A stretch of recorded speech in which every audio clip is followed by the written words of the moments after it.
नमस्कार दोस्तों, आपका स्वागत है हॉरर की दुनिया में। यहाँ हम आपके लिए लाते हैं उन कहानियों को जो आपके रोंगटे खड़े कर देंगी और दिल की धड़कनों को तेज कर देंगी। ऐसी रहस्यमयी कहानियां जहां आपको हर पल डर और खौफ का एहसास होगा। मेरी आपसे इतनी गुजारिश है कि आप अगर इस कहानी को पूरा सुनेंगे तो आपको सच में बहुत ज्यादा मजा आने वाला है। साथ ही अगर आप पहली बार हमारे इस चैनल पर आए हैं तो चैनल को अभी सब्सक्राइब कर लीजिए। ऐसा करने से हमारी और आपकी नजदीकियां बढ़ जाएंगी और आगे आने वाली वीडियो आप तक आसानी से पहुंच जाएगी। तो ज्यादा समय न लेते हुए जल्दी से अपनी कहानी को शुरू करते हैं। हेलो दोस्तों, मेरा नाम जसवंत पाल है। आज मैं अपने साथ घटी उस घटना को बताने जा रहा हूं। इसे सुनकर आप यकीन नहीं करेंगे। मेरी उम्र करीब 70 साल हो गई है। ट्रक चलाते हुए न जाने कितने मोड़ आए हैं मेरी जिंदगी में, मगर उस दिन की अमावस्या की रात मुझे सबसे भारी पड़ गई। मेरे और मेरे खलासी को मेरे साथ। मैं और मेरा खलासी रघुवीर गुजरात से उत्तराखंड की ओर एक ट्रक में माल लोड करके निकले थे। रात के करीब 12 बजे थे और हम उस हाईवे पर थे जिसे लोग श्रापित हाईवे कहते हैं। गांव वाले कहते थे कि इस हाईवे पर रात में चलना मौत को दावत देना है। कहते थे एक चुड़ैल भटकती है यहां जो ट्रक ड्राइवरों को अपना शिकार बनाती है। मैंने इन बातों को अफवाह समझा, लेकिन उस रात जो हुआ उसने मेरी जिंदगी बदल दी। ये कहानी है उस भयावह सफर की जिसमें हर मोड़ पर चुड़ैल की साए ने हमें डराया और हर कदम पर मौत ने हमारा पीछा किया। मैं जसवंत पाल, एक पुराना ट्रक ड्राइवर जिसने गुजरात की सड़कों पर अपने ट्रक के पहियों को बरसों तक घुमाया है। मेरा साथी, मेरा खलासी रघुवीर मेरे साथ हर मुश्किल सफर में कंधे से कंधा मिलाकर चलता था। हम दोनों की जोड़ी मशहूर थी, जसवंत और रघुवीर, जिन्हें कोई सड़क, कोई रास्ता, कोई अंधेरा डरा नहीं सकता था। लेकिन उस रात जो बातें गांव वालों ने कही थीं, जो कहानियां चुड़ैल के बारे में सुनी थीं, वो मेरे दिमाग में बार बार कौंध रही थीं। मैंने खुद को समझाया, जसवंत, ये सब बकवास है। तूने कितने हाईवे पार किए, कितनी रातें सड़कों पर गुजारी, कभी कुछ हुआ क्या? फिर भी मेरे दिल में एक अजीब सी बेचैनी थी, जैसे कोई मुझे चेतावनी दे रहा हो। सूरत के पास एक छोटी सी फैक्ट्री से हमने ट्रक लोड किया था। माल था मशीनरी का सामान जो उत्तराखंड के देहरादून के पास एक गोदाम तक पहुंचाना था। ट्रक भरा हुआ था, टायर चेक किए, इंजन की आवाज दहाड़ रही थी। रात के करीब 12 बज रहे थे। अमावस्या की काली रात। आसमान में चांद का नामो निशान नहीं, बस तारे टिमटिमा रहे थे, वो भी जैसे डर के मारे। हाईवे पर सन्नाटा था, केवल हमारे ट्रक की हेडलाइट्स अंधेरे को चीर रही थीं। रघुवीर ने अपनी सीट पर बैठते हुए कहा, भाई साहब, इस हाईवे पर रात में चलना ठीक नहीं। गांव वाले कहते हैं ये श्रापित है। मैंने हंसकर उसकी बात टाल दी। अरे रघु, तू भी इन ढकोसलों पर यकीन करता है? ये सब गांव वालों की बनाई कहानियां हैं, डराने के लिए। मैंने इस हाईवे पर पहले भी रात में गाड़ी चलाई है, कुछ नहीं होता। लेकिन मेरी हंसी में एक खोखलापन था। सच कहूं तो मैं खुद पूरी तरह यकीन नहीं कर पा रहा था। गांव वालों की बातें मेरे कानों में गूंज रही थीं। इस हाईवे को श्रापित हाईवे क्यों कहते थे? सालों पहले एक औरत की कहानी थी। एक जवान लड़की जिसे उसके प्रेमी ने धोखा दिया था। उसने गुस्से और दर्द में इस हाईवे पर अपनी जान दे दी थी। कहते हैं उसकी आत्मा अब यहीं भटकती है, एक चुड़ैल बनकर। सफेद साड़ी, लंबे खुले बाल और आंखें जो लाल आग की तरह जलती थीं। जो भी रात में इस हाईवे से गुजरता वो उस चुड़ैल का शिकार बन जाता। रघुवीर ने रेडियो ऑन किया, शायद सन्नाटे को तोड़ने के लिए, लेकिन रेडियो से बस शोर आ रहा था, खरखराहट, जैसे कोई चुड़ैल की हंसी हो। भाई साहब, ये रेडियो भी खराब हो गया, उसने कहा और जल्दी से उसे बंद कर दिया। मैंने गाड़ी की स्पीड बढ़ाई, चाहता था कि जल्दी से ये हाईवे पार हो जाए, लेकिन सड़क जैसे खत्म होने का नाम ही नहीं ले रही थी। दोनों तरफ घने जंगल थे, जिनके पेड़ों की टहनियां हवा में ऐसे हिल रही थीं जैसे कोई चुड़ैल हमें देखकर हंस रही हो। हवा ठंडी थी, इतनी ठंडी कि मेरी रीढ़ में सिहरन दौड़ गई। रघु, तू चाय बना, कुछ गर्मी मिलेगी, मैंने कहा, ताकि माहौल हल्का हो। रघुवीर ने अपनी थैली से स्टोव निकाला और चाय बनाने लगा। ट्रक की खिड़की से बाहर देखते हुए मैंने सोचा, यह सन्नाटा कुछ ज्यादा ही भारी है। तभी दूर कहीं से एक आवाज आई, एक औरत की चीख। मैंने ब्रेक मारा। रघु, सुना तूने? मैंने पूछा। उसका चेहरा सफेद पड़ गया था। हाँ भाई साहब, ये क्या था? हम दोनों ने खिड़की से बाहर देखा, लेकिन कुछ दिखाई नहीं दिया, केवल काला अंधेरा और जंगल की साएं साएं। शायद कोई जानवर होगा, मैंने खुद को समझाया, लेकिन मेरे हाथ स्टीयरिंग पर कांप रहे थे। ट्रक फिर से स्टार्ट किया और हम आगे बढ़े, लेकिन वो चीख मेरे दिमाग में गूंज रही थी। क्या वो सचमुच चुड़ैल थी? मैंने रघुवीर को देखा। वो अपने गले में बंधा ताबीज पकड़े हुए था और कुछ बुदबुदा रहा था। रघु, डर मत, मैं हूं ना, मैंने कहा, लेकिन मेरी आवाज में विश्वास की कमी थी। हाईवे अब और संकरा हो गया था। दोनों तरफ की झाड़ियां इतनी घनी थीं कि ट्रक की लाइट्स भी पूरी तरह अंधेरे को नहीं भेद पा रही थीं। तभी अचानक लाइट्स में कुछ दिखा, एक सफेद साया जो सड़क के बीच में खड़ा था। मैंने जोर से ब्रेक मारा, ट्रक रुका और मेरा दिल धड़कने लगा। भाई साहब, वो चुड़ैल है, रघुवीर चिल्लाया। मैंने उसकी तरफ देखा, फिर सड़क की ओर, लेकिन वहां कुछ नहीं था, केवल हवा का एक ठंडा झोंका जो ट्रक की खिड़की से मेरे चेहरे को छू गया। रघु, तेरा दिमाग खराब हो गया है, कुछ नहीं था वहां, मैंने कहा, लेकिन मेरी आवाज कांप रही थी। मैंने ट्रक फिर से स्टार्ट किया, लेकिन अब मेरे मन में डर बैठ गया था। क्या वो सचमुच चुड़ैल थी या मेरी आंखों का धोखा? हम आगे बढ़े, लेकिन हर कदम पर वो डर बढ़ता जा रहा था। रघुवीर ने चाय का कप मेरी तरफ बढ़ाया, लेकिन मेरे हाथ इतने कांप रहे थे कि मैंने उसे लेने से मना कर दिया। हाईवे पर अब कोई और गाड़ी नहीं थी, न कोई इंसान, न कोई जानवर, बस हमारा ट्रक और वो अंधेरा जो जैसे हमें निगलने को तैयार था। तभी रघुवीर ने मेरे कंधे पर हाथ रखा और धीमी आवाज में बोला, भाई साहब, पीछे देखो। मैंने रियर व्यू मिरर में देखा और मेरी सांस अटक गई। वहां ट्रक के पीछे एक सफेद साड़ी में कोई खड़ा था, लंबे बाल जो हवा में लहरा रहे थे। मैंने तुरंत गाड़ी रोकी और बाहर देखा, लेकिन वहां कोई नहीं था। रघु, तूने देखा ना? मैंने पूछा। उसने हां में सिर हिलाया।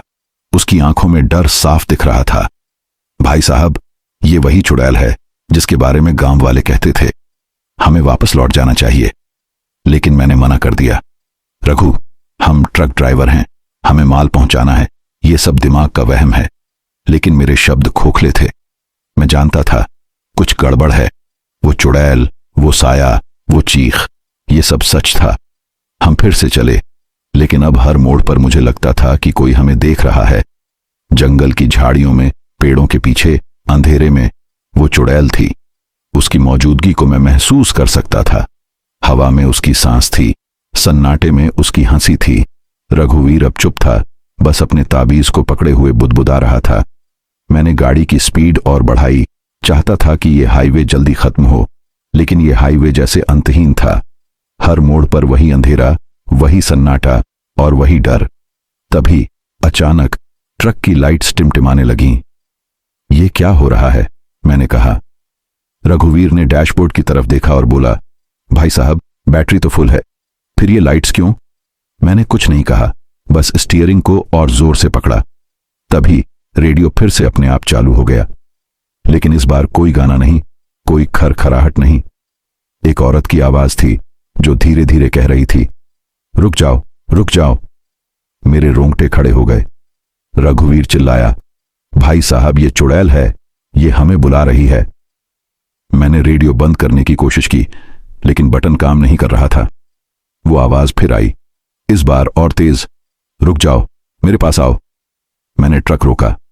मेरे हाथ पैर कांप रहे थे। रघुवीर ने खिड़की से बाहर देखा और चीख पड़ा, भाई साहब, वो वहां है। मैंने उसकी नजरों का पीछा किया। सड़क के किनारे एक पेड़ के नीचे एक सफेद साड़ी में कोई खड़ा था। उसका चेहरा नहीं दिख रहा था, लेकिन उसके बाल हवा में लहरा रहे थे जैसे कोई चुड़ैल नाच रही हो। मैंने तुरंत ट्रक स्टार्ट किया और गाड़ी भगाई।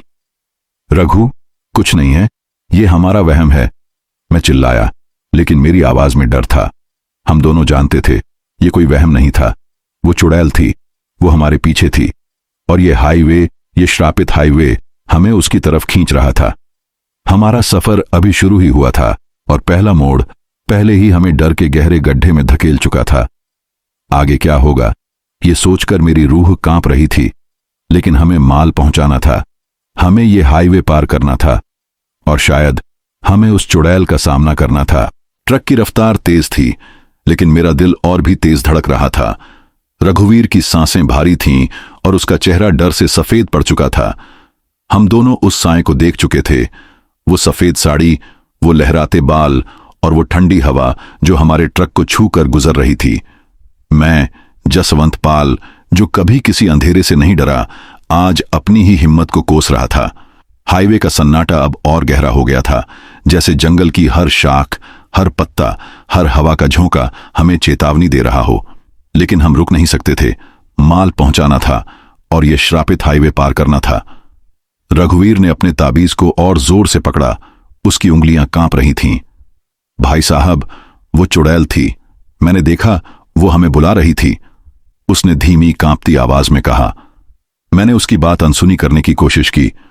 रघु, तू ज्यादा सोच रहा है, कोई चुड़ैल वुड़ैल नहीं है, ये सब गांव वालों की कहानियां हैं, मैंने कहा। लेकिन मेरी आवाज में वो दम नहीं था जो पहले हुआ करता था। मेरा दिमाग उस साए को भूल नहीं पा रहा था। क्या वो सचमुच चुड़ैल थी या सिर्फ हमारी आंखों का धोखा? ट्रक की लाइट्स अब भी टिमटिमा रही थीं, जैसे कोई उनसे खेल रहा हो। रेडियो की वो भयानक आवाज, रुक जाओ, मेरे पास आओ, मेरे कानों में गूंज रही थी। मैंने स्टीयरिंग को और जोर से पकड़ा, जैसे वो मेरा आखिरी सहारा हो। हाईवे अब और संकरा हो गया था। दोनों तरफ जंगल इतना घना था कि पेड़ों की टहनियां ट्रक को छू रही थीं। हर बार जब कोई शाखा खिड़की के शीशे से टकराती, रघुवीर चौंक पड़ता।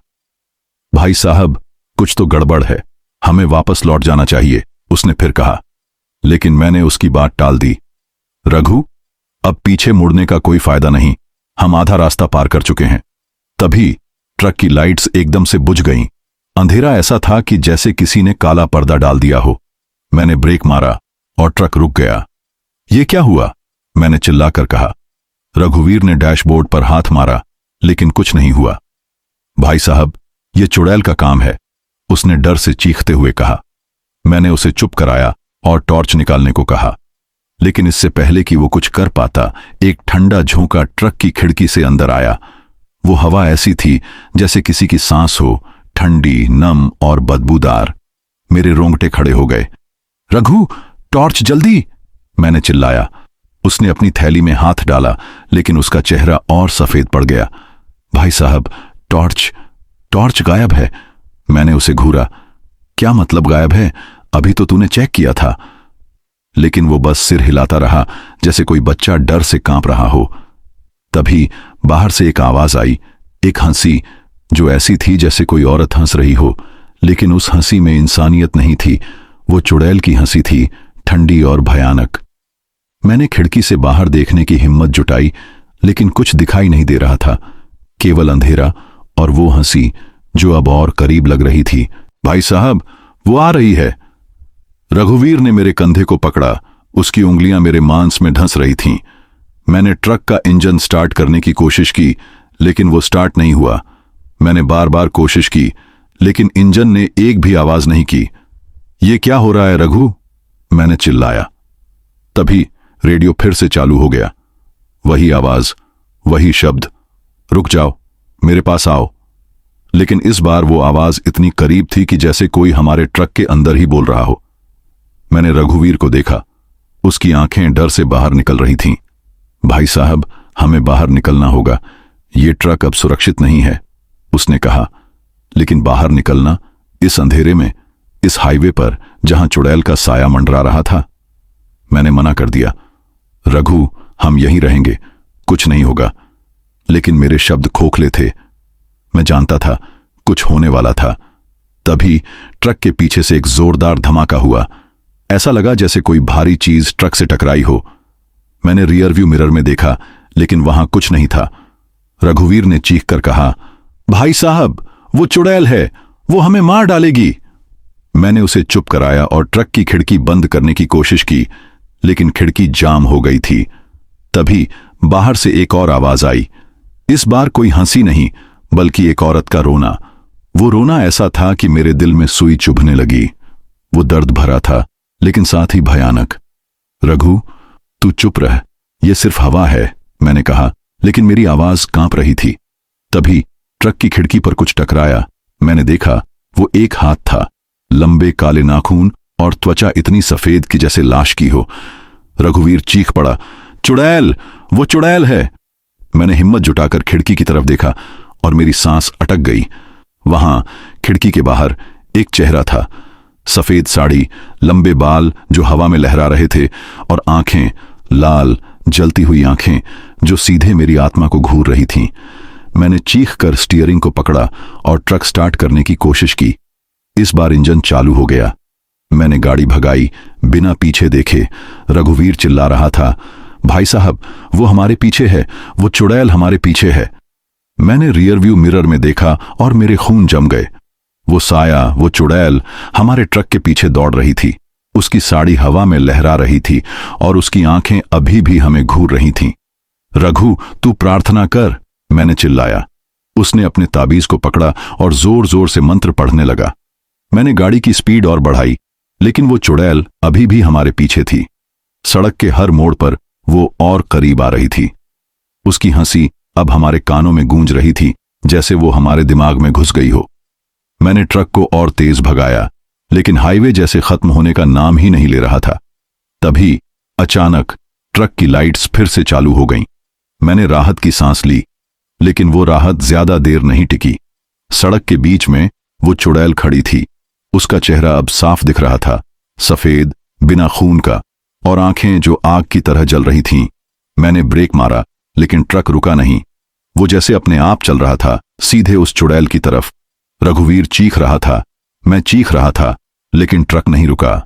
और फिर एक जोरदार झटके के साथ ट्रक रुक गया। वो चुड़ैल गायब थी। सड़क खाली थी, केवल सन्नाटा और हमारी सांसों की आवाज। रघु, वो कहां गई? मैंने कांपते हुए पूछा। उसने कुछ नहीं कहा, बस अपनी आंखें बंद करके मंत्र पढ़ता रहा। मैंने बाहर देखा, लेकिन वहां कुछ नहीं था, केवल अंधेरा और वो ठंडी हवा जो अब भी चुड़ैल की सांस की तरह लग रही थी। हम दोनों चुप थे। मेरा दिल अभी भी धड़क रहा था। वो चुड़ैल थी, वो हमारा पीछा कर रही थी, और ये हाईवे, ये श्रापित हाईवे हमें उसकी तरफ खींच रहा था। मैंने ट्रक फिर से स्टार्ट किया, लेकिन अब मेरे मन में एक ही सवाल था, क्या हम इस हाईवे को पार कर पाएंगे, या वो चुड़ैल हमें अपनी दुनिया में ले जाएगी? ट्रक की रफ्तार धीमी हो चुकी थी, लेकिन मेरा दिल अब भी उतनी ही तेजी से धड़क रहा था। वो चुड़ैल, वो साया, वो लाल आंखें, सब कुछ मेरे दिमाग में बार बार घूम रहा था। मैं, जसवंत पाल, जो कभी किसी अंधेरे से नहीं डरा, आज अपने ही डर से जूझ रहा था। रघुवीर मेरे बगल में बैठा था। उसका चेहरा अब भी डर से सफेद था, और उसकी उंगलियां अपने ताबीज को जकड़े हुए थीं। उसकी सांसें भारी थीं, और हर कुछ सेकंड में वो सिर घुमाकर खिड़की से बाहर देखता, जैसे उसे यकीन था कि वो चुड़ैल फिर से दिखेगी। हाईवे का सन्नाटा अब और गहरा हो गया था। जंगल की हर आवाज, हर हवा का झोंका, हर पत्ते की सरसराहट अब चुड़ैल की मौजूदगी का सबूत लग रही थी। मैंने स्टीयरिंग को और जोर से पकड़ा, जैसे वो मेरी हिम्मत का आखिरी सहारा हो। रघु, तू चुप क्यों है? कुछ बोल, मैंने कहा, ताकि सन्नाटे को तोड़ा जा सके। लेकिन रघुवीर ने सिर्फ सिर हिलाया और धीमी आवाज में बोला, भाई साहब, मुझे लगता है वो चुड़ैल अभी भी हमारे पीछे है। उसकी आवाज में इतना डर था कि मेरे रोंगटे खड़े हो गए। मैंने रियर व्यू मिरर में देखा, लेकिन वहां कुछ नहीं था, केवल अंधेरा और जंगल की काली छाया। फिर भी मेरे मन में एक अजीब सी बेचैनी थी, जैसे कोई हमें देख रहा हो, कोई जो इंसान नहीं था। ट्रक की लाइट्स अब स्थिर थीं, लेकिन इंजन से एक अजीब सी आवाज आ रही थी, खटखट, जैसे कोई लोहे की रॉड से इंजन को ठोक रहा हो। ये क्या है रघु? मैंने पूछा, लेकिन उसने बस कंधे उचकाए। भाई साहब, ट्रक तो चेक किया था ना, फिर ये आवाज? मैंने गाड़ी की स्पीड कम की और इंजन की आवाज को ध्यान से सुना। खटखट खटखट। ये कोई मैकेनिकल खराबी नहीं थी। ये आवाज ऐसी थी जैसे कोई जानबूझकर ट्रक के नीचे कुछ कर रहा हो। मैंने रघुवीर को देखा, और उसकी आंखों में वही डर था जो मेरे मन में उमड़ रहा था। तभी अचानक ट्रक ने एक जोरदार झटका खाया और रुक गया। इंजन बंद हो गया। लाइट्स फिर से टिमटिमाने लगीं, और और सन्नाटा ऐसा छा गया कि मुझे अपनी सांसों की आवाज भी सुनाई देने लगी। रघु, ये क्या हो रहा है? मैंने चिल्लाकर पूछा। उसने डैशबोर्ड पर हाथ मारा, जैसे कुछ चेक करने की कोशिश कर रहा हो, लेकिन उसका चेहरा और सफेद पड़ गया। भाई साहब, इंजन अपने आप बंद हो गया। मैंने तुरंत चाबी घुमाई, लेकिन इंजन ने एक भी आवाज नहीं की। ट्रक मर चुका था और हम इस श्रापित हाईवे के बीचों बीच अंधेरे में फंस गए थे। रघु, टॉर्च निकाल, मैंने आदेश दिया, लेकिन उसने कांपते हुए कहा, भाई साहब, टॉर्च तो पिछले बार गायब हो गई थी। मैंने उसे घूरा, लेकिन अब गुस्सा करने का वक्त नहीं था। मैंने अपनी जेब से मोबाइल निकाला और टॉर्च ऑन की। उसकी रोशनी में मैंने ट्रक के डैशबोर्ड को देखा। सब कुछ ठीक लग रहा था। बैटरी फुल थी, तेल ठीक था। फिर ट्रक क्यों रुका? तभी बाहर से एक और आवाज आई, एक औरत का रोना। लेकिन इस बार वो इतना करीब था कि लगा जैसे वो हमारे ट्रक के ठीक बाहर खड़ी हो। रघु, सुन रहा है? मैंने धीरे से पूछा। उसने हां में सिर हिलाया। उसकी आंखें डर से बाहर निकल रही थीं। वो रोना अब और तेज हो गया और उसमें एक अजीब सी लय थी, जैसे कोई गाना गा रहा हो, लेकिन उस गाने में दर्द और गुस्सा था। मैंने मोबाइल की टॉर्च बाहर की तरफ की, लेकिन रोशनी जंगल की घनी झाड़ियों से टकराकर वापस आ रही थी। कुछ दिखाई नहीं दे रहा था, लेकिन वो रोना अब और करीब लग रहा था। भाई साहब, ये चुड़ैल है, वो हमें बुला रही है, रघुवीर ने चीख कर कहा। मैंने उसे चुप कराया। रघु, शांत रह, हम ट्रक ड्राइवर हैं, हमें डरने की आदत नहीं। लेकिन मेरे शब्द खोखले थे। मेरा दिल जोर जोर से धड़क रहा था और मेरे हाथ स्टीयरिंग पर पसीने से भीग गए थे। तभी ट्रक की खिड़की पर फिर से वही खटखट की आवाज आई। मैंने टॉर्च की रोशनी खिड़की की तरफ की और मेरी सांस अटक गई। वहां शीशे के बाहर एक हाथ था, लंबे काले नाखून और त्वचा इतनी सफेद कि जैसे बर्फ। वो हाथ धीरे धीरे शीशे पर खटखट कर रहा था, जैसे कोई हमें अंदर से बुला रहा हो। रघु, देख, मैंने चिल्लाया। उसने खिड़की की तरफ देखा और चीख पड़ा, चुड़ैल! भाई साहब, ये वही चुड़ैल है। मैंने हिम्मत जुटाकर शीशे की तरफ देखा और मेरे खून जम गए। वो हाथ अब और तेजी से खटखट कर रहा था और शीशे पर एक धुंधली आकृति दिख रही थी। सफेद साड़ी, लंबे बाल और वो लाल आंखें जो हमें घूर रही थीं। मैंने तुरंत टॉर्च बंद की, जैसे कि अंधेरे में वो हमें नहीं देख पाएगी। लेकिन वो खटखट की आवाज रुकी नहीं। भाई साहब, हमें बाहर जाना होगा, ट्रक में रहना सुरक्षित नहीं है, रघुवीर ने चीख कर कहा। मैंने उसे डांटा, पागल हो गया है? बाहर वो चुड़ैल है, हम यहीं रहेंगे। लेकिन मेरे मन में भी डर था। ट्रक अब हमारा किला नहीं था, वो एक जाल बन चुका था जिसमें हम फंस गए थे। तभी वो खटखट की आवाज रुक गई। सन्नाटा छा गया। मैंने रघुवीर को देखा और उसने मुझे। हम दोनों की सांसें रुकी हुई थीं। कुछ सेकंड बाद एक और आवाज आई। इस बार कोई रोना नहीं, कोई हंसी नहीं। ये एक फुसफुसाहट थी, जैसे कोई हमारे कान में धीरे धीरे बोल रहा हो, मेरे पास आओ, मुझे छुओ। वो आवाज इतनी ठंडी थी कि मेरी रीढ़ में सिहरन दौड़ गई। रघुवीर ने अपने ताबीज को और जोर से पकड़ा और मंत्र पढ़ने लगा। मैंने ट्रक स्टार्ट करने की एक और कोशिश की, लेकिन इंजन ने फिर से जवाब दे दिया। रघु, तू प्रार्थना कर, मैं कुछ करता हूं, मैंने कहा और ट्रक के बोनट को चेक करने के लिए बाहर निकलने का फैसला किया। रघुवीर ने मेरा हाथ पकड़ा। भाई साहब, मत जाओ, वो चुड़ैल बाहर है। लेकिन मैंने उसका हाथ झटका और कहा, रघु, अगर हम यहां रुके तो वो हमें जिंदा नहीं छोड़ेगी, मुझे इंजन चेक करना होगा। मैंने मोबाइल की टॉर्च फिर से ऑन की और ट्रक का दरवाजा खोला। ठंडी हवा ने मेरे चेहरे को छुआ और उसमें एक अजीब सी बदबू थी, जैसे सड़ी हुई लाश की। मैंने हिम्मत जुटाई और ट्रक के सामने गया, बोनट खोला, लेकिन सब कुछ ठीक लग रहा था।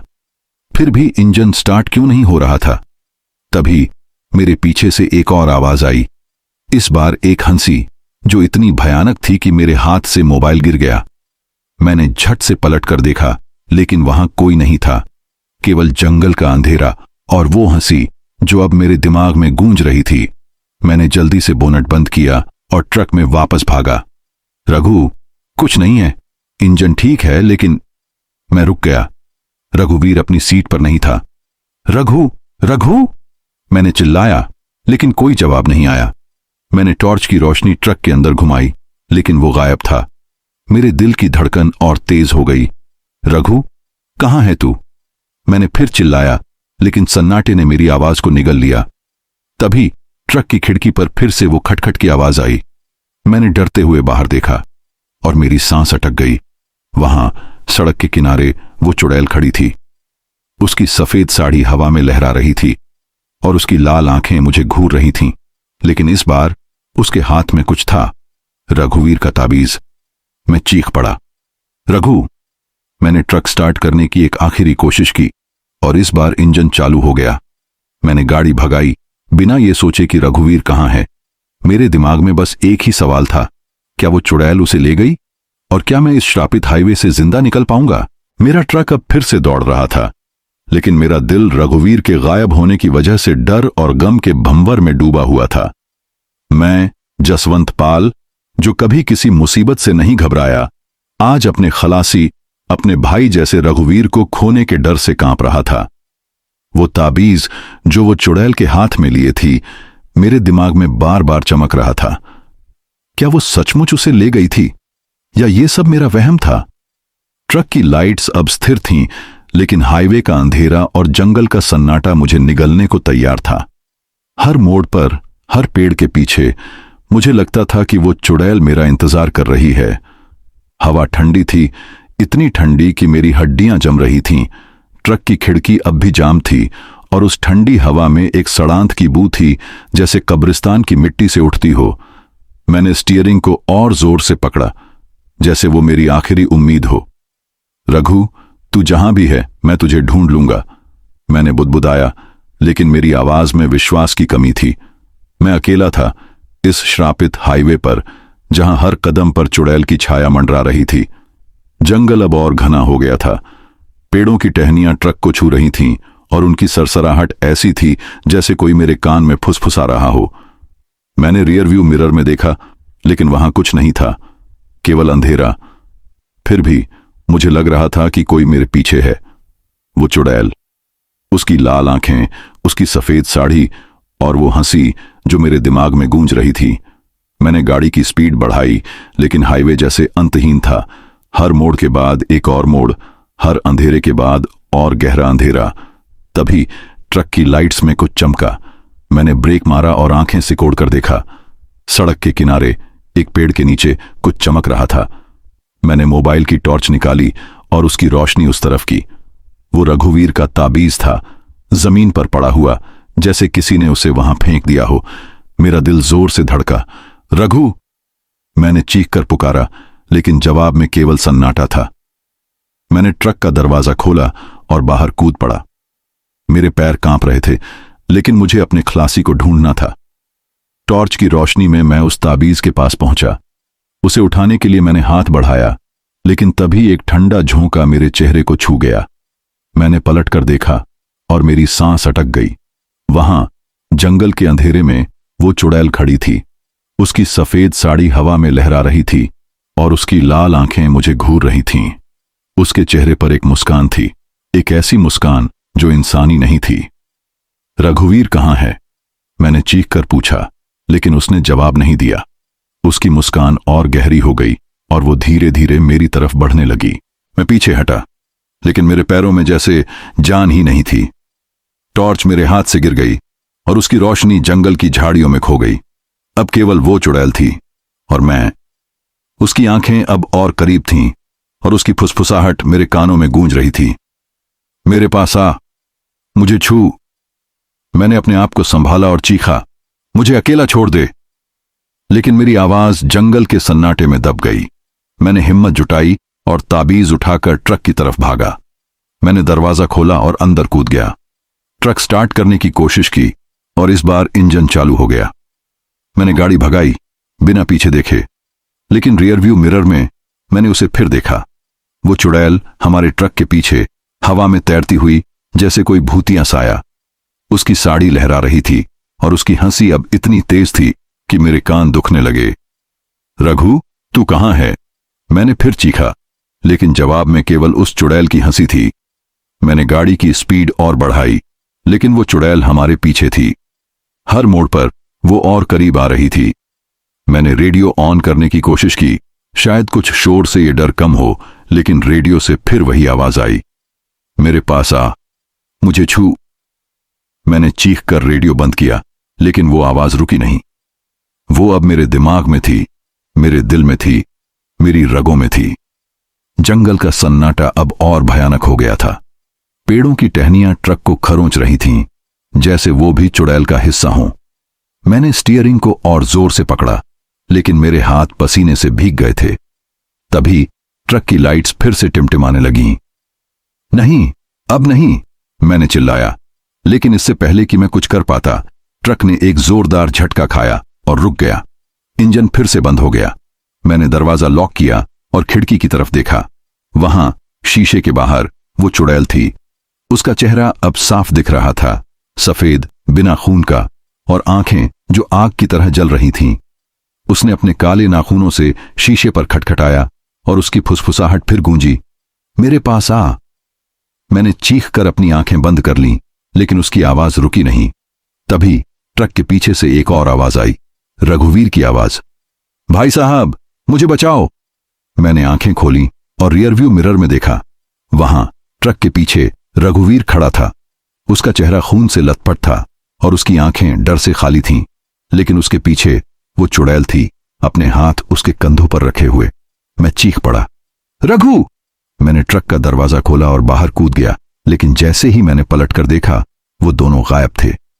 केवल सन्नाटा था और वो ठंडी हवा जो अब भी चुड़ैल की सांस की तरह लग रही थी।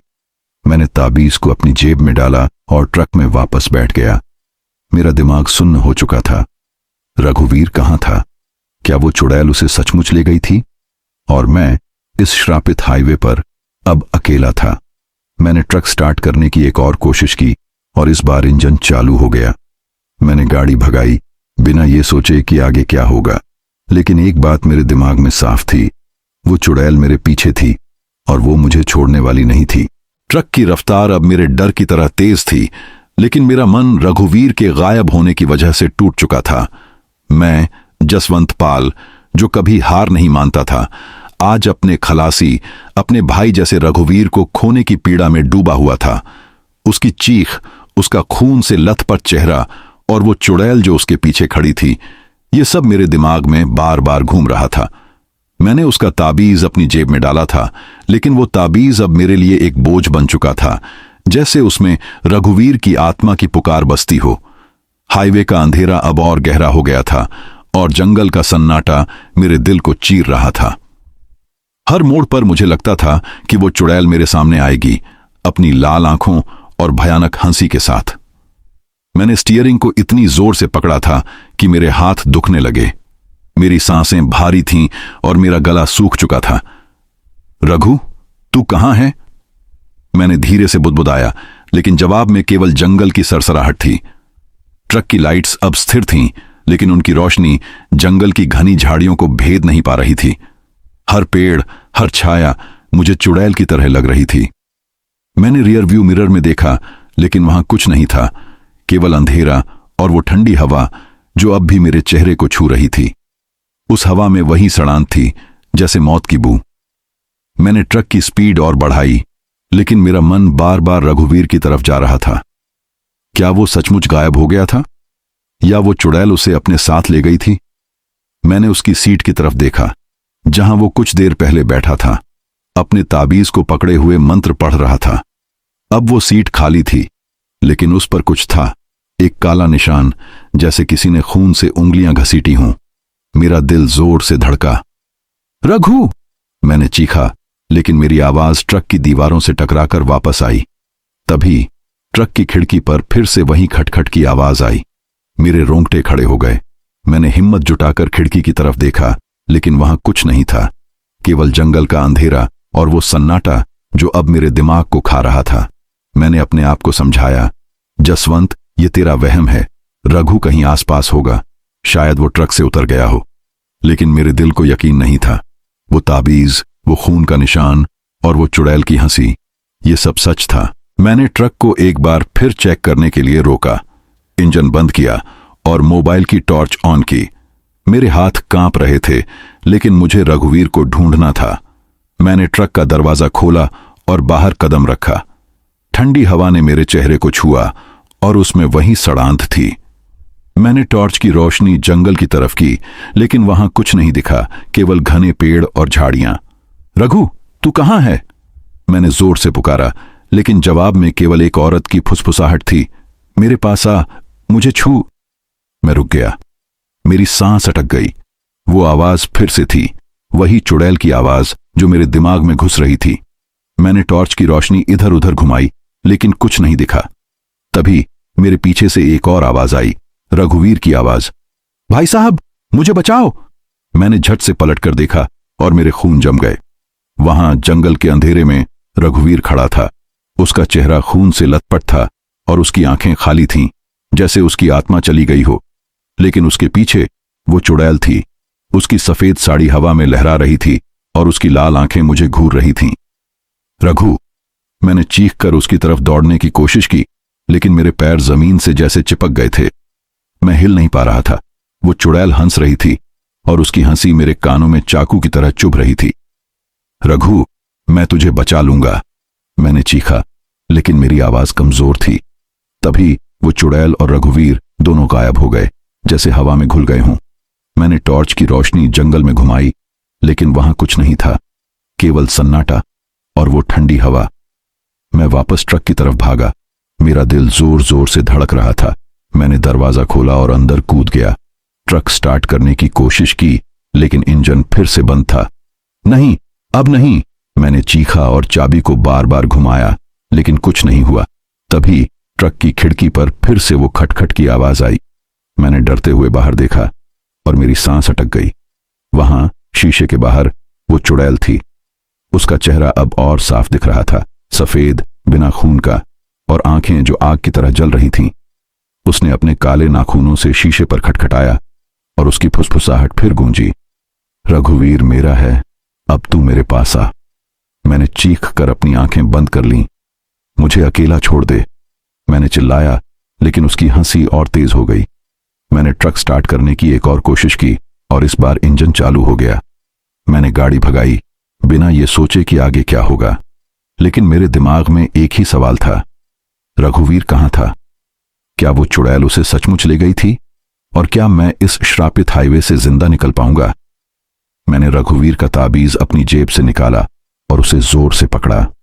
रघु, मैं तुझे ढूंढ लूंगा, मैंने बुदबुदाया, लेकिन मेरे दिल को यकीन नहीं था। वो चुड़ैल मेरे पीछे थी और वो मुझे छोड़ने वाली नहीं थी। हाईवे का हर मोड़ अब मेरे लिए एक नया डर लेकर आ रहा था और रघुवीर का गायब होना मेरे लिए सबसे बड़ा सदमा था। मैं अकेला था इस अंधेरे में, इस श्रापित हाईवे पर, जहां चुड़ैल की छाया हर कदम पर मेरे साथ थी। ट्रक की गति अब मेरे डर की तरह बेकाबू थी, लेकिन मेरे दिल में रघुवीर का गायब होना एक ऐसी आग बनकर जल रहा था जो मुझे अंदर से खोखला कर रही थी। मैं, जसवंत पाल, जो कभी किसी तूफान से नहीं डरा, आज इस श्रापित हाईवे पर अपनी हिम्मत को टूटता हुआ महसूस कर रहा था। रघुवीर का ताबीज मेरी जेब में था, लेकिन उसका वजन मेरे दिल पर था। उसकी चीख, उसका खून से लथपथ चेहरा और वो चुड़ैल जो उसके पीछे खड़ी थी, ये सब मेरे दिमाग में बार बार चमक रहा था। मैंने ट्रक को और तेज भगाया, लेकिन हाईवे का अंधेरा जैसे मुझे निगलने को तैयार था। जंगल का सन्नाटा अब मेरे लिए एक कब्रिस्तान की तरह था, जहां हर पेड़, हर छाया उस चुड़ैल की मौजूदगी का सबूत थी। मेरे हाथ स्टीयरिंग पर पसीने से भीग चुके थे, मेरी सांसें भारी थीं और मेरा गला इतना सूख गया था कि मुझे अपनी आवाज भी अजनबी लग रही थी। रघु, मैं तुझे ढूंढ लूंगा, मैंने बुदबुदाया, लेकिन मेरी आवाज में वो दम नहीं था जो पहले हुआ करता था। ट्रक की लाइट्स अब भी टिमटिमा रही थीं, जैसे कोई उनसे खेल रहा हो। जंगल की टहनियां ट्रक को खरोंच रही थीं और उनकी सरसराहट अब चुड़ैल की हंसी की तरह लग रही थी। मैंने रियर व्यू मिरर में देखा, लेकिन वहां कुछ नहीं था, केवल काला अंधेरा और वो ठंडी हवा जो मेरे चेहरे को छू रही थी। उस हवा में वही सड़ांध थी, जैसे किसी कब्र से उठती हो। तभी ट्रक की लाइट्स में कुछ चमका। मैंने आंखें सिकोड़ कर देखा। सड़क के बीच में कुछ दूर एक सफेद साया खड़ा था। मेरे रोंगटे खड़े हो गए। मैंने ब्रेक मारा और ट्रक रुक गया। मेरे हाथ कांप रहे थे, लेकिन मैंने हिम्मत जुटाकर मोबाइल की टॉर्च निकाली और उसकी रोशनी उस साए की तरफ की। वहां सड़क के बीच में वो चुड़ैल खड़ी थी। उसकी सफेद साड़ी हवा में लहरा रही थी और उसके लंबे काले बाल उसके चेहरे को ढक रहे थे। लेकिन इस बार कुछ अलग था। उसका चेहरा अब साफ दिख रहा था, या यूं कहें, जो कुछ भी उसका चेहरा था वो इंसानी नहीं था। उसका चेहरा सफेद था, इतना सफेद कि जैसे चांद की रोशनी उस पर ठहरी हो। उसकी त्वचा सूखी और फटी हुई थी, जैसे किसी पुरानी लाश की। उसकी आंखें लाल थीं, लेकिन अब वो आग की तरह नहीं जल रही थीं। वो खाली थीं, जैसे दो गहरे गड्ढे जिनमें कोई आत्मा नहीं थी। उसका मुंह आधा खुला था और उसमें से काले सड़े हुए दांत दिख रहे थे। उसकी मुस्कान ऐसी थी कि मेरे दिल में सुई चुभ गई। ये वो चुड़ैल थी जिसके बारे में गांव वाले कहते थे। ये उसका असली चेहरा था, न इंसान न जानवर, बस एक भयानक साया जो इस हाईवे का श्राप बन चुका था। तू कौन है? रघुवीर कहाँ है? मैंने चीख कर पूछा, लेकिन मेरी आवाज हवा में गुम हो गई। वो चुड़ैल धीरे धीरे मेरी तरफ बढ़ने लगी, लेकिन उसके पैर जमीन को नहीं छू रहे थे। वो हवा में तैर रही थी, जैसे कोई भूतिया आकृति। उसकी साड़ी के किनारे फटे हुए थे और उसकी उंगलियां लंबी और काली थीं, जैसे किसी राक्षस की। मैंने ट्रक का दरवाजा लॉक किया और स्टीयरिंग को जोर से पकड़ा। मुझे अकेला छोड़ दे, मैंने चिल्लाया, लेकिन उसकी हंसी और तेज हो गई। वो हंसी अब मेरे दिमाग में थी, मेरे दिल में थी, मेरी रगों में थी। तभी रेडियो फिर से अपने आप चालू हो गया। वही आवाज, मेरे पास आ, मुझे छू। लेकिन इस बार वो आवाज और गहरी थी और उसमें एक अजीब सा दर्द था। मैंने रेडियो बंद करने की कोशिश की, लेकिन बटन काम नहीं कर रहा था। वो आवाज अब और करीब लग रही थी, जैसे वो चुड़ैल मेरे ट्रक के अंदर ही थी। मैंने खिड़की की तरफ देखा और मेरी सांस अटक गई। वो चुड़ैल अब ट्रक के ठीक बाहर थी। उसका चेहरा शीशे से सटा हुआ था। उसकी लाल आंखें मुझे घूर रही थीं और उसकी मुस्कान अब और भयानक थी। मैंने चीख कर अपनी आंखें बंद कर लीं। रघु, मुझे बचा, मैंने बुदबुदाया, लेकिन जवाब में केवल उस चुड़ैल की हंसी थी। तभी ट्रक के पीछे से एक और आवाज आई, रघुवीर की आवाज। भाई साहब, मुझे बचाओ। मैंने झट से रियर व्यू मिरर में देखा और मेरे खून जम गए। वहां ट्रक के पीछे रघुवीर खड़ा था। उसका चेहरा अब भी खून से लथपथ था, लेकिन इस बार उसकी आंखें नहीं थीं, केवल दो काले गड्ढे। उसके पीछे वो चुड़ैल थी, अपने काले नाखूनों से उसके कंधों को पकड़े हुए। रघु, मैंने चीखा और ट्रक का दरवाजा खोलने की कोशिश की, लेकिन वो जाम हो गया था। मैंने शीशे पर मुक्का मारा, लेकिन वो टूटा नहीं। मैंने ट्रक स्टार्ट करने की कोशिश की, लेकिन इंजन फिर से बंद था। नहीं, अब नहीं, मैंने चिल्लाया, लेकिन मेरी आवाज सन्नाटे में दब गई। तभी वो चुड़ैल की हंसी रुक गई। मैंने डरते हुए खिड़की की तरफ देखा और मेरी सांस अटक गई। वो चुड़ैल अब ट्रक के अंदर थी, मेरे ठीक बगल में। उसका चेहरा अब और करीब था। उसकी त्वचा से सड़ांत की बू आ रही थी और उसकी आंखें मेरी आत्मा को भेद रही थीं। रघुवीर मेरा है, अब तू मेरा होगा, उसने फुसफुसाया और उसकी आवाज मेरे दिमाग में चाकू की तरह चुभ गई। मैंने चीख कर अपनी आंखें बंद कर लीं और अपने हाथों से चेहरा ढक लिया। मुझे अकेला छोड़ दे, मैंने चिल्लाया, लेकिन उसकी हंसी फिर से गूंजने लगी। तभी अचानक ट्रक का इंजन अपने आप चालू हो गया। मैंने आंखें खोलीं और वो चुड़ैल गायब थी, लेकिन मेरे बगल की सीट पर, जहां रघुवीर बैठा करता था, अब एक काला निशान था, जैसे किसी ने खून से उंगलियां घसीटी हों। मैंने अपने हाथ से वो निशान छुआ और मेरा दिल जोर से धड़का। वो निशान गीला था, जैसे अभी अभी बना हो। मैंने ट्रक को फिर से भगाया, बिना ये सोचे कि आगे क्या होगा। लेकिन मेरे दिमाग में एक ही सवाल था, वो चुड़ैल का असली चेहरा क्या था और रघुवीर कहाँ था? क्या वो सचमुच उसे ले गई थी? मैंने अपनी जेब से रघुवीर का ताबीज निकाला और उसे जोर से पकड़ा। रघु, मैं तुझे ढूंढ लूंगा, मैंने बुदबुदाया, लेकिन मेरे दिल को यकीन नहीं था। वो चुड़ैल अब मेरे और करीब थी और ये श्रापित हाईवे मुझे उसकी तरफ खींच रहा था। ट्रक की रफ्तार अब मेरे डर का एकमात्र सहारा थी, लेकिन मेरे दिल में रघुवीर का गायब होना और उस चुड़ैल का भयानक चेहरा बार बार उभर रहा था। मैं, जसवंत पाल, जो कभी किसी अंधेरे से नहीं डरा, आज इस श्रापित हाईवे पर अपनी जिंदगी की सबसे डरावनी रात से गुजर रहा था। रघुवीर का ताबीज मेरी जेब में था, लेकिन उसका वजन मेरे दिल पर एक पत्थर की तरह था। उसका खून से लथपथ चेहरा, उसकी खाली आंखें और वो चुड़ैल जो उसके पीछे खड़ी थी, ये सब मेरे दिमाग को खा रहा था। हाईवे का अंधेरा अब मेरे लिए एक जाल बन चुका था और जंगल का सन्नाटा मेरे कानों में चुड़ैल की हंसी बनकर गूंज रहा था। मेरे हाथ स्टीयरिंग पर कांप रहे थे और मेरी सांसें इतनी भारी थीं कि मुझे लग रहा था जैसे कोई मेरे गले को दबा रहा हो। ट्रक की लाइट्स अब भी टिमटिमा रही थीं और हर बार जब वो कमजोर होती, मुझे लगता था कि वो चुड़ैल फिर से सामने आएगी। जंगल की टहनियां ट्रक को खरोंच रही थीं और उनकी सरसराहट अब एक भयानक गीत की तरह थी, जैसे कोई मुझे मौत के पास बुला रहा हो। मैंने रघुवीर का ताबीज अपनी जेब से निकाला और उसे जोर से पकड़ा। रघु, मैं तुझे ढूंढ लूंगा, मैंने बुदबुदाया, लेकिन मेरी आवाज में वो विश्वास नहीं था जो पहले हुआ करता था। तभी ट्रक की लाइट्स में कुछ दिखा। सड़क के बीच में कुछ दूर एक सफेद साया खड़ा था। मेरे रोंगटे खड़े हो गए। मैंने ब्रेक मारा और ट्रक रुक गया।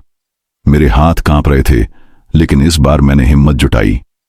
बस अब बहुत हो गया, मैंने खुद से कहा। आज मैं इस चुड़ैल का सामना करूंगा। मैंने मोबाइल की टॉर्च निकाली और उसकी रोशनी उस साए की तरफ की। वहां सड़क के बीच में वो चुड़ैल खड़ी थी। उसकी सफेद साड़ी हवा में लहरा रही थी और उसका चेहरा अब साफ दिख रहा था, सफेद, बिना खून का, और आंखें जो खाली गड्ढों की तरह थीं। लेकिन इस बार कुछ अलग था। उसकी मुस्कान में एक अजीब सा दर्द था, जैसे वो मुझसे कुछ कहना चाहती हो। तू कौन है? रघुवीर कहाँ है?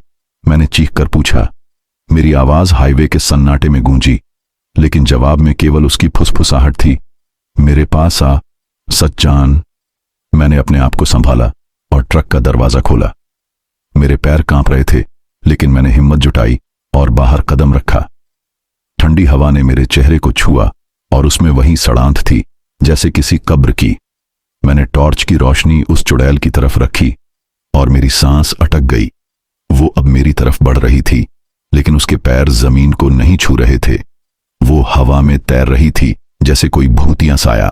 ट्रक की रफ्तार अब मेरे डर का एकमात्र सहारा थी, लेकिन मेरे दिल में रघुवीर का गायब होना और उस चुड़ैल का भयानक चेहरा बार बार उभर रहा था।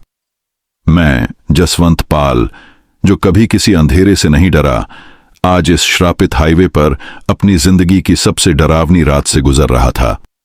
रघुवीर का ताबीज मेरी जेब में था, लेकिन उसका वजन मेरे दिल पर एक पत्थर की तरह था।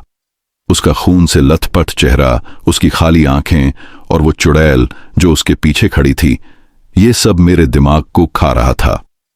हाईवे का अंधेरा अब मेरे लिए एक जाल बन चुका था और जंगल का सन्नाटा मेरे कानों में चुड़ैल की हंसी बनकर गूंज रहा था।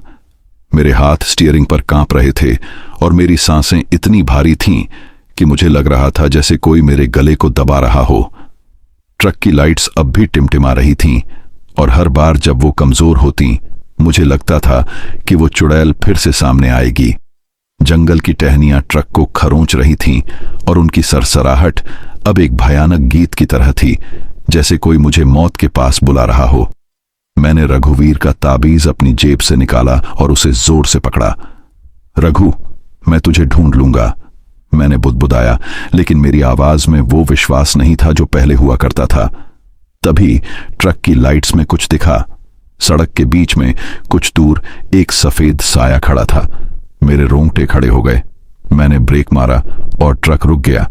मेरे हाथ कांप रहे थे, लेकिन इस बार मैंने हिम्मत जुटाई। बस अब बहुत हो गया, मैंने खुद से कहा। आज मैं इस चुड़ैल का सामना करूंगा। मैंने मोबाइल की टॉर्च निकाली और उसकी रोशनी उस साए की तरफ की। वहां सड़क के बीच में वो चुड़ैल खड़ी थी। उसकी सफेद साड़ी हवा में लहरा रही थी और उसका चेहरा अब साफ दिख रहा था, सफेद, बिना खून का, और आंखें जो खाली गड्ढों की तरह थीं। लेकिन इस बार कुछ अलग था। उसकी मुस्कान में एक अजीब सा दर्द था, जैसे वो मुझसे कुछ कहना चाहती हो। तू कौन है? रघुवीर कहाँ है? मैंने चीख कर पूछा। मेरी आवाज हाईवे के सन्नाटे में गूंजी, लेकिन जवाब में केवल उसकी फुसफुसाहट थी। मेरे पास आ, सच्चान। मैंने अपने आप को संभाला और ट्रक का दरवाजा खोला। मेरे पैर कांप रहे थे, लेकिन मैंने हिम्मत जुटाई और बाहर कदम रखा। ठंडी हवा ने मेरे चेहरे को छुआ और उसमें वही सड़ांत थी जैसे किसी कब्र की। मैंने टॉर्च की रोशनी उस चुड़ैल की तरफ रखी और मेरी सांस अटक गई। वो अब मेरी तरफ बढ़ रही थी, लेकिन उसके पैर जमीन को नहीं छू रहे थे। वो हवा में तैर रही थी जैसे कोई भूतिया साया। मुझे अकेला छोड़ दे, मैंने चिल्लाया, लेकिन मेरी आवाज कमजोर थी। वो चुड़ैल अब मेरे इतने करीब थी कि मैं उसकी सड़ांत को महसूस कर सकता था। उसकी आंखें मुझे घूर रही थीं और उसकी फुसफुसाहट अब मेरे दिमाग में थी। सच जान, मेरी कहानी सुन। मैंने अपने आप को पीछे खींचने की कोशिश की, लेकिन मेरे पैर जैसे जम गए थे। मैं हिल नहीं पा रहा था। तभी उसने अपना हाथ मेरी तरफ बढ़ाया। उसके काले लंबे नाखून मेरे चेहरे के करीब थे और मैंने अपनी आंखें बंद कर लीं, लेकिन कुछ हुआ नहीं। मैंने धीरे से आंखें खोलीं और मेरे सामने एक अजीब सा दृश्य था। वो चुड़ैल अब वहां नहीं थी। उसके बजाय एक धुंधला सा चेहरा हवा में तैर रहा था, एक औरत का चेहरा जो कभी खूबसूरत रही होगी। उसकी आंखें अब लाल नहीं थीं, बल्कि उनमें आंसू थे। मेरी कहानी सुन, उसने फिर कहा, और इस बार उसकी आवाज में दर्द था, जैसे कोई सालों से दबा हुआ सच बाहर आ रहा हो। मैंने हिम्मत जुटाई और पूछा, तू कौन है? तूने रघुवीर के साथ क्या किया? उसका चेहरा और साफ हुआ और उसने धीरे से कहा, मैं वो हूं जिसे इस हाईवे ने श्रापित किया। मेरा नाम माया था। मैं रुक गया। माया? वो चुड़ैल का नाम था। मैंने उसे घूरा और उसने अपनी कहानी शुरू की। सालों पहले मैं इस हाईवे के पास एक गांव में रहती थी। मैं एक साधारण लड़की थी जिसे एक ट्रक ड्राइवर से प्यार हो गया था। उसने मुझे वादा किया था कि वो मुझे अपने साथ ले जाएगा, मेरी जिंदगी बदलेगा। लेकिन उसने मुझे धोखा दिया। उसने मुझे इस हाईवे पर छोड़ दिया और मैंने गुस्से और दर्द में अपनी जान दे दी। लेकिन मेरी आत्मा को शांति नहीं मिली। इस हाईवे ने मुझे श्रापित कर दिया। मैं अब हर उस ड्राइवर को ढूंढती हूं जो इस रास्ते से गुजरता है, ताकि मैं उसे अपनी कहानी सुना सकूं। मैंने उसे घूरा। रघुवीर कहां है? मैंने फिर पूछा। उसने धीरे से कहा, रघुवीर सुरक्षित है। मैंने उसे लिया नहीं। वो डर के मारे जंगल में भाग गया। लेकिन तू मेरी बात सुनने वाला पहला इंसान है। मैंने राहत की सांस ली, लेकिन मेरा दिमाग अभी भी सुन्न था। तो तू मुझे क्यों सता रही है? मैंने पूछा। उसने कहा, मैं सताती नहीं, मैं बस अपनी कहानी सुनाना चाहती हूं। इस हाईवे का श्राप तभी टूटेगा जब कोई मेरी बात सुनेगा और मुझे माफ कर देगा। मैंने उसे घूरा। माफ करना? तुझे किसने धोखा दिया? मैंने तो नहीं। उसने धीरे से कहा, लेकिन तू एक ड्राइवर है, तुम सब एक जैसे हो। मैंने गुस्से में कहा, मैं वैसा नहीं हूं। मैंने कभी किसी को धोखा नहीं दिया। उसका चेहरा अब और धुंधला हो रहा था। तो मुझे माफ कर दे जसवंत, मेरी आत्मा को शांति दे। मैंने रघुवीर का ताबीज अपनी जेब से निकाला और उसे जोर से पकड़ा। मैं तुझे माफ करता हूं माया, लेकिन रघुवीर को वापस ला। तभी एक जोरदार हवा का झोंका आया और वो चेहरा गायब हो गया। ट्रक की लाइट्स फिर से चालू हो गईं और इंजन अपने आप स्टार्ट हो गया। मैंने रियर व्यू मिरर में देखा और मेरे खून जम गए। वहां ट्रक के पीछे रघुवीर खड़ा था। उसका चेहरा अब साफ था और वो डर से कांप रहा था। मैंने ट्रक रोका और बाहर भागा। रघु, मैंने उसे गले लगाया। उसने कांपते हुए कहा, भाई साहब, वो चुड़ैल, वो मुझे ले गई थी, लेकिन उसने मुझे छोड़ दिया। मैंने उसे ट्रक में बिठाया और पूछा, तुझे छोड़ा क्यों? उसने कहा कि तूने उसकी बात सुनी, तूने उसका श्राप तोड़ा। मैंने राहत की सांस ली, लेकिन मेरे मन में अभी भी डर था। क्या वो चुड़ैल सचमुच चली गई थी या ये हाईवे अभी भी श्रापित था? रघुवीर की वापसी ने मेरे दिल को थोड़ी राहत दी थी, लेकिन मेरा मन अभी भी उस चुड़ैल की बातों से उलझा हुआ था। मैं जसवंत पाल, जो इस श्रापित हाईवे पर मौत के मुंह से बार बार बचकर निकला था, अब भी पूरी तरह यकीन नहीं कर पा रहा था कि खतरा टल चुका है। रघुवीर मेरे बगल में बैठा था। उसका चेहरा अभी भी डर से पीला था और उसकी सांसें भारी थीं। उसका ताबीज मेरी जेब में था और उसका वजन अब भी मेरे दिल पर था। माया की कहानी, उसका दर्द और उसका श्राप, ये सब मेरे दिमाग में गूंज रहा था। क्या मैंने सचमुच उसका श्राप तोड़ दिया था या ये हाईवे अभी भी हमें अपनी चपेट में लेने वाला था? ट्रक की लाइट्स अब स्थिर थीं, लेकिन हाईवे का अंधेरा और जंगल का सन्नाटा अभी भी मेरे दिल को दहला रहा था। हर मोड़ पर मुझे लगता था कि वो चुड़ैल फिर से सामने आएगी, अपनी लाल आंखों और भयानक हंसी के साथ। मैंने रघुवीर की तरफ देखा। रघु, तू ठीक है ना? मैंने धीरे से पूछा। उसने हां में सिर हिलाया, लेकिन उसकी आंखों में डर अभी भी साफ दिख रहा था। भाई साहब, वो चुड़ैल, वो सचमुच चली गई ना? उसने कांपती आवाज में पूछा। मैंने कुछ नहीं कहा, क्योंकि मेरे पास जवाब नहीं था। मैंने स्टीयरिंग को और जोर से पकड़ा और ट्रक की स्पीड बढ़ाई। हाईवे अब और संकरा हो गया था और जंगल की टहनियां ट्रक को खरोंच रही थीं। हर खरोंच की आवाज मुझे चुड़ैल की हंसी की तरह लग रही थी। हवा ठंडी थी, इतनी ठंडी कि मेरी रीढ़ में सिहरन दौड़ रही थी। तभी रघुवीर ने मेरे कंधे पर हाथ रखा और धीमी आवाज में बोला, भाई साहब, वो देखो। मैंने उसकी नजरों का पीछा किया और मेरी सांस अटक गई। सड़क के किनारे एक पेड़ के नीचे एक सफेद साया खड़ा था। मैंने ब्रेक मारा और ट्रक रुक गया। मेरे हाथ कांप रहे थे, लेकिन इस बार मैंने हिम्मत जुटाई। रघु, तू यहीं रह, मैं देखता हूं, मैंने कहा और मोबाइल की टॉर्च निकाल ली। रघुवीर ने मेरा हाथ पकड़ा। भाई साहब, मत जाओ, वो चुड़ैल है। लेकिन मैंने उसका हाथ झटका और ट्रक का दरवाजा खोला। रघु, अगर वो सचमुच चली गई है तो मुझे यकीन करना होगा, और अगर नहीं गई तो आज इसका अंत होगा। मैंने टॉर्च की रोशनी उस साए की तरफ की। वहां पेड़ के नीचे वो चुड़ैल खड़ी थी। उसकी सफेद साड़ी हवा में लहरा रही थी और उसका चेहरा अब साफ दिख रहा था। लेकिन इस बार उसकी आंखें लाल नहीं थीं, वो खाली थीं, जैसे दो गहरे गड्ढे। उसकी त्वचा सूखी और फटी हुई थी और उसकी मुस्कान में दर्द था। माया, मैंने धीरे से पुकारा। उसने अपना सिर उठाया और उसकी फुसफुसाहट मेरे कानों में गूंजी। तूने मुझे माफ किया, लेकिन श्राप अभी टूटा नहीं। मैंने उसे घूरा। क्या मतलब? मैंने तेरी बात सुनी, मैंने तुझे माफ किया, फिर तू मेरे पीछे क्यों पड़ी है? उसने धीरे से कहा, इस हाईवे का श्राप तभी टूटेगा जब कोई मेरे लिए प्रायश्चित करेगा।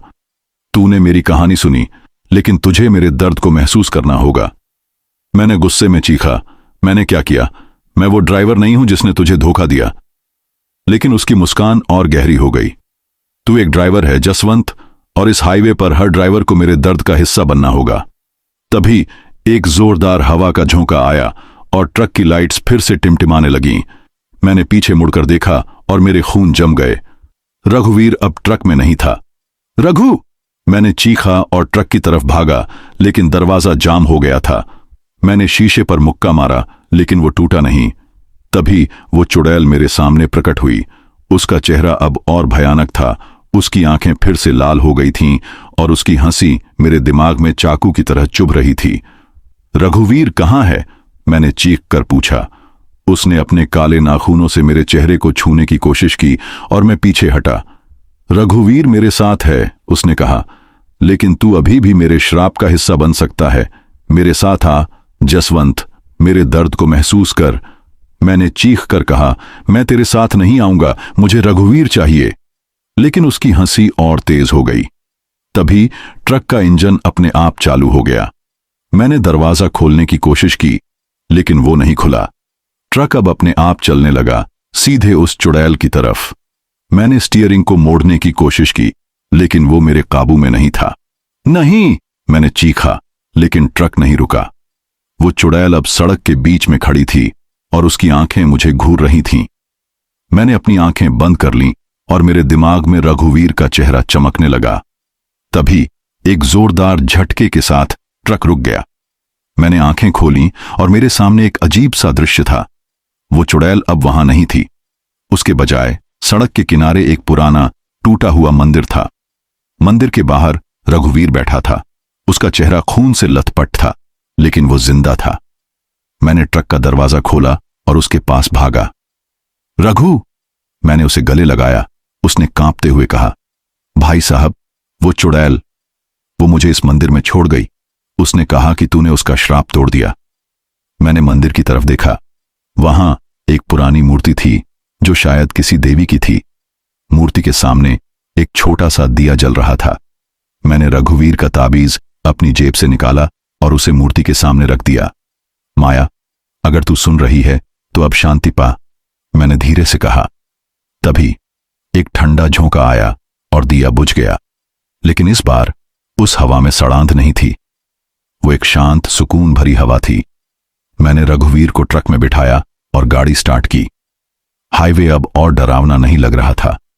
जंगल का सन्नाटा अब भी था, लेकिन वो चुड़ैल की हंसी अब नहीं गूंज रही थी। हमने माल समय पर पहुंचाया और उस रात की याद मेरे दिल में हमेशा के लिए बस गई। लेकिन एक बात मेरे दिमाग में हमेशा रहती है, क्या वो श्राप सचमुच टूट गया था, या वो चुड़ैल अभी भी इस हाईवे पर किसी और ड्राइवर का इंतजार कर रही है।